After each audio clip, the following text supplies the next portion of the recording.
تو پہلے سے جب یہ مسئلہ ہو رہا تھا ان کو شہید کرنے سے پہلے، کیا پہلے مذاکرات نہیں ہو سکتے؟ دوسرا سوال یہ ہے کہ پاکستان تحریک انصاف جب ان کے ساتھ آپ کے ساتھ بیٹھی ہے اور آپ کے ساتھ بات کری ہے مسلسل، تو اگر ان کو کچھ اعتراضات ہیں اس مسودے کے بارے میں تو اس کے ساتھ کس طرح چلیں گے؟ تو یہ باتیں تو دونوں میں نے کہہ دی ہیں آپ سے. البتہ یہ بات آپ کہہ رہے ہیں کہ آپ نے اس سے پہلے پی ٹی ایم کے جلسے کے حوالے سے، تو آپ جانتے ہیں کہ وہ مکمل طور پر جلسے پر پابندی لگ گئی تھی، اور صرف یہ نہیں کہ حکومت نے فیصلہ کیا بلکہ صوبے کا نمائندہ ایڈیشنل ایڈوکیٹ جنرل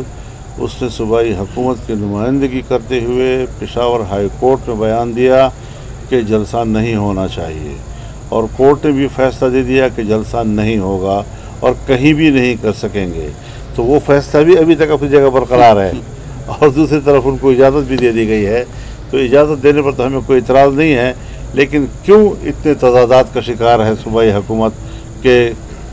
نہیوں میں نوشیوں میں؟ اس طریقے سے تو نہیں ہونا چاہیے. تاریخ بڑی اہمیت کی حامل ہے چونکہ اس دن چیف جسٹس ریٹائرڈ ہو رہے ہیں، تو کیا اس سے پہلے اتفاقی رائے ہو سکتا ہے؟ 25 اکتوبر سے پہلے کیا آئینی ترمیم آ سکتی ہے اور منظور ہو سکتی ہے؟ دیکھیے، ایک چیز بنیادی طور پر ذہن میں ہونی چاہیے کہ یہ جو ہم نے ایک جج کو ریٹائرڈ ہونا یا اس کو توسیع دینا، کوئی ایک جج سے ڈرتا ہے تو کوئی دوسرے جج سے ڈرتا ہے. عدلیہ کو خدا کے لیے سیاست میں تقسیم نہ کرو، سیاسی جماعتوں میں تقسیم نہ کرو. جج ہوتا ہے اور اس کو جج رہنے دیا جائے، اور ہمارے ججز بھی اپنی کارکردگی، اپنے رویوں سے پبلک کو مطمئن کریں کہ وہ غیر جانبدار ہو کر آئین اور قانون کے حوالے سے ہی فیصلہ دیں گے اور دیتے رہیں گے. لہذا 25 اکتوبر اور 25 اکتوبر کی باتیں ریٹائرمنٹ کی تو ہے، تو ٹھیک ہے، ریٹائر ہو جائیں گے، لیکن یہ ہے کہ نظام تو چلنا چاہیے اور نظام میں توازن پیدا کرنا ہے. ہم نے بھی عدلیہ کا اعتماد بحال کرنا ہے اور عدلیہ نے بھی قوم کا اعتماد بحال کرنا ہے. آپ نے آج کہا کہ پہلی مرتبہ حکومت نے کچھ کاپیاں تقسیم کی، کیا وہ حکومت کی طرف سے وہ ایک کمپلیٹ مسودہ تھا جیسے پاکستان پیپلز پارٹی نے پیش کیا؟ ایک، اور دوسرا جے یو آئی کا جو موقف ہے خاص طور پہ وہ آئینی بینچ کا ہے یا آئینی عدالت کا ہے اس وقت لیٹر سچویشن؟ ابھی میں اس بارے میں کوئی تبصرہ نہیں کر سکتا، لیکن خدا کے لیے آئینی عدالت ہو یا آئینی بینچ ہو، یہ دونوں ایک دوسرے کے متبادل ہو سکتے ہیں، اور اس پہ اگر ہمارا تنازع ختم ہو سکتا ہے تو یہ اتنا بڑا ایشو نہیں ہے. چاہے بینچ کی صورت میں معاملہ طے ہو یا عدالت کی صورت میں طے ہو، بات اصولوں کی ہے کہ ہمیں عدلیہ سے وہ کام لینا ہے کہ جو ہمارے آئینی معاملات ہیں، سیاسی معاملات ہیں، ان کو ایک طرف کیا جائے تاکہ عدالتیں فارغ ہوں اور وہ لوگوں کے جو کیسز وہاں پر پینڈنگ پڑے ہیں ان کو فارغ کر سکیں، ان کو فیصلے دے سکیں. جی وقار بھائی، مسودے کے بارے میں بتائیے گا. مولانا، ایک تو یہ ہے کہ جو پیپلز پارٹی نے مسودہ آپ کو دیا ہے، آپ کیا سمجھتے ہیں کہ اس میں کتنا وسعت باقی ہے؟ کیا آپ اس کے ساتھ وہ کتنا اتفاق وہ کر سکتے ہیں؟ دوسرا، کیا پاکستان تحریک انصاف بھی آپ کو اپنا ڈرافٹ دے گی، اس کے بعد آپ وہ تینوں مشترکہ کر کے حکومت کو دیں گے؟ کوشش یہی ہے کہ پہلے پیپل پارٹی اور ہم اتفاق رائے کریں، پھر ہم وہ پی ٹی آئی کے سامنے پیش کریں، اور وہ پیپل پارٹی اپنے حکومتی اتحادیوں کے سامنے پیش کریں. ترتیب تقریباً یہی طے ہوئی ہے اور اسی پہ ہم کام آگے بڑھا. کتنا ٹائم لگے گا مولانا اس پہ؟ تو جس وقت بھی یہ معاملہ طے ہو جائے گا، تو ایسا تو نہیں ہے کہ ہم کوئی تاخیر کے شوقین نہیں ہیں، لیکن اگر ہم نے 18ویں ترمیم میں 9 مہینے لگائے تھے تو کم از کم اس کے لیے 9 دن تو دیے جائیں نا. پھر 25 آ گئی. مولانا صاحب، کچھ خبریں ایسی بھی ہیں کہ آپ کی قانونی ٹیم نے بھی کوئی مسودہ تیار کیا ہوا ہے، کیا کہیں گے؟ تو اس میں کیا آپ کو کیا ہم اتنا بڑا کام کر رہے ہوں گے، ہمارے پاس کوئی چیز نہیں ہوگی. لیکن جن لوگوں کو ہم نے اسٹیک ہولڈر جو ہیں، جن کو ہم نے مطمئن کرنا ہے، جن کو ہم نے اپنے موقف پہ آمادہ کرنا ہے، انہیں کے سامنے پیش کیا جائے گا. اب اس کو فی الحال تو ہم اس کی تشکیل نہیں کر سکتے. مولانا صاحب، یہ بتائیے گا، یہ حکومت جو اتنی زیادہ سرگرمیاں دکھا رہی ہے مسودے کو اور آئینی ترمیم کو لے کے، یہ کیا وجہ ہے کہ وہ 25 سے